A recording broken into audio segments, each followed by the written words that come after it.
Virus, siswa dipaksa bergamis. Aktivis Surati Nadiem, hentikan kegilaan ini. Artikel ini ditulis oleh Nia Alif di Fiord.com. Seiring dengan demo besar-besaran, RUU HIP, dan rencana makar pemakzulan Presiden, golongan radikal yang menyiapkan bibit fanatisme di sekolah, sejatinya bukan PKI yang mereka tentang. Ini semua nyatanya yang menyamarkan niatan kelompok mereka untuk membawa ideologi khilafah.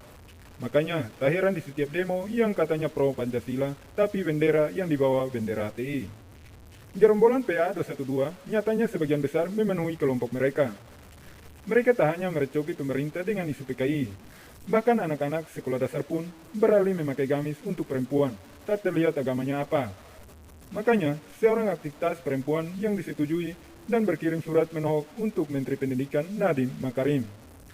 Seperti dilansir suara.com, aktivis perempuan dan hak asasi manusia, Gayatri Wedotami, mengirim surat terbuka kepada Menteri Pendidikan dan Kebudayaan, Nadiem Makarim. Ia meminta agar Nadiem disetujui mengembalikan kebijakan sekolah yang mewajibkan para siswi untuk memakai busana gamis.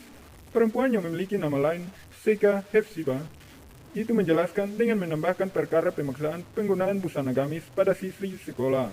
Menurutnya, hal tersebut telah mencederai diterbitkan antar umat beragama. Bung Nadiem Makarim yang aku hormati, aku memohon kearifan kamu untuk segera membeli kegilaan tanpa batas ini dalam hal sekolah seragam. Apalagi kita sekarang sedang mencari masa pandemi.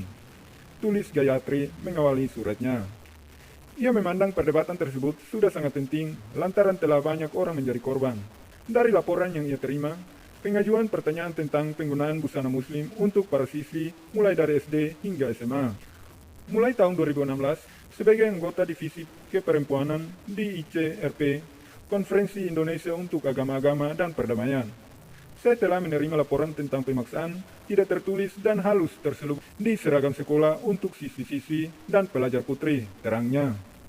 Berdasarkan cerita yang diperoleh, para siswi ini diminta untuk mengenakan busana muslim yang dilepas dari agama dan kepercayaan yang mereka anut. Padahal, sekolah tersebut bukan sekolah Islam. Laporkan ini juga adalah ayah yang khawatir karena SD para putri mereka harus memakai baju berlengan panjang, berbaju kurung dan berjilbab, sehingga mereka tidak terpapar cukup matahari karena waktu sekolah yang panjang. Laporan-laporan ini berasal dari Jawa Barat, Lampung, Bengkulu, Riau, Jawa Tengah, dan lain-lain dari mereka yang mengirim anak-anak mereka ke sekolah-sekolah negeri, jelasnya. Menjelang akhir suratnya, ia akan meminta dua hal kepada Mendikbud. Pertama, seragam ditiadakan pada pesta sekolah masih bersikukuh untuk memesan setiap siswi memakai baju muslim. Kedua, disetujui seragam masih tetap disetujui. Ia meminta agar Kemendikbud menyetujui model seragam umum. Jika mengenakan seragam masih dianggap perlu, maka kami mengharapkan agar seragam tersebut memiliki model yang umum karena NKRI bukan negara dengan asas seperti Islam Malaysia, sehingga seragam berbeda-beda untuk setiap suku dan agama, tugasnya. Memang, gerombolan penjual agama tak bisa membedakan iman dan baju syar'i.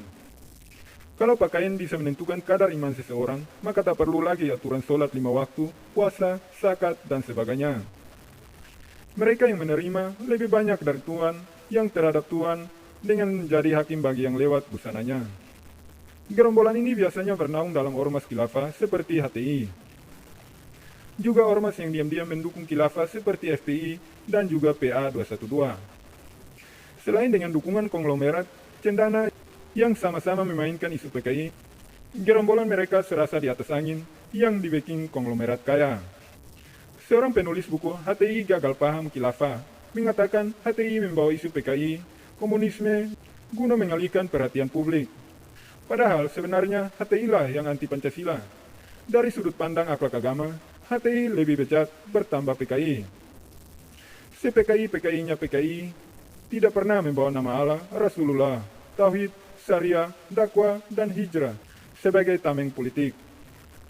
Sedang HTI menjadikannya alat propaganda demi diambil. Semoga Nadiem Makarim cepat tanggap menyelesaikan masalah ini sebelum membesar. Jangan sampai masyarakat kita terpecah karena pemaksaan segerombolan penjual agama yang menggadaikan masa depan anak bangsa. Saat negara lain berlomba-lomba bersaing di pasar global dan melakukan penelitian, anak-anak kita terus-menerus dicocoki untuk mengkafirkan sesama. Begitulah kura-kura